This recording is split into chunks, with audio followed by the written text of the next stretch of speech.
बुद्ध आणि त्यांचा धम्म या ग्रंथाचे वाचन. चतुर्थ खंड भाग पहिला. धर्म आणि धम्म यामधील इतर भेद तथागत आणि पोटपद यांच्यामधील संवादात व्यक्त झाले आहेत.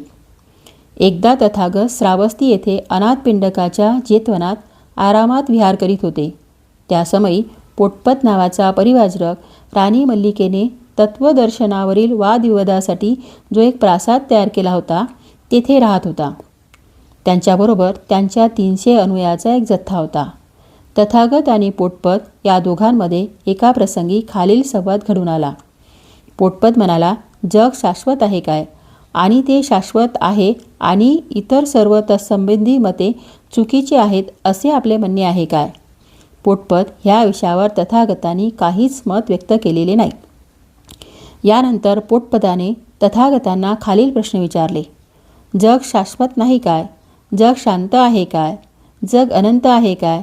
ज्याला सत्य सापडले आहे त्याला मरणोत्तर अस्तित्व आहे काय? त्याला मरणोत्तर अस्तित्व नाही काय?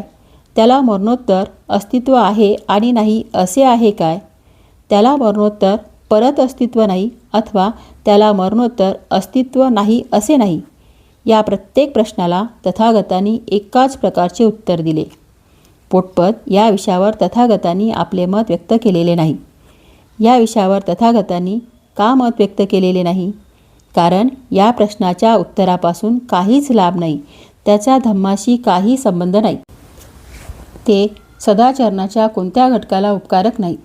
त्यापासून अनासक्ती, रागद्वेषापासून मुक्ती, शांती, क्षमन, सत्यज्ञान, अष्टांग मार्गाच्या उच्चतर अवस्थांचे ज्ञान किंवा निर्वाण साधत नाही.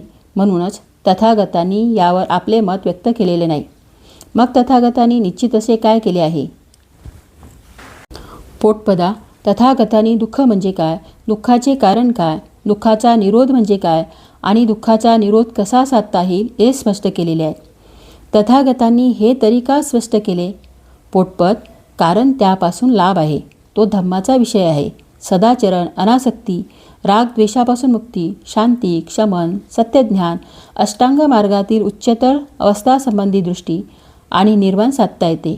म्हणूनच तर तथागतांनी दुःख, दुःखाचे कारण आणि दुःख निरोधाचे साधन यासंबंधी विधान केले आहेत. या संवादात धर्माचा विषय आणि धम्माचा विषय या दोहोंचे स्वरूप स्पष्ट झाले आहेत. ते दोन विषय एकमेकांपासून अगदी भिन्न आहेत.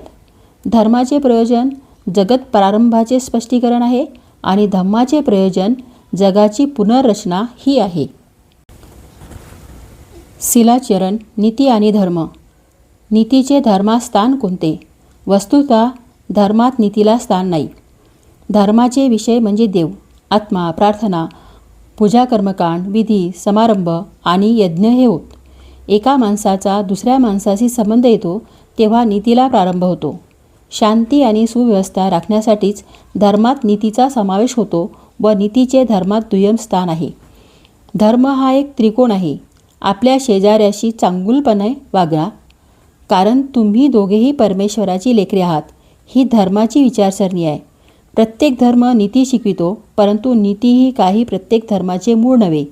नीती रेल्वेच्या इंजिनाला जोडलेला एक डबा आहे. वेळ पडेल त्याप्रमाणेच तो त्याला जोडता किंवा त्यापासून सोडविता येतो. धर्माच्या व्यवहारात नीतीचे कार्य हे सहजतेने घडणारे आणि प्रासंगिक आहे. म्हणून नीती ही धर्मात प्रभावशाली ठरत नाही. धम्म आणि नीती म्हणजे शिलाचरण. धम्मात नीतीचे स्थान कोणते? याचे साधे उत्तर म्हणजे नीती म्हणजे धम्म आणि धम्म म्हणजेच नीती. दुसऱ्या शब्दात बोलायचे म्हणजे धम्मात जरी देवाला स्थान नाही तरी त्याचे स्थान नीतीने पटकावले आहे.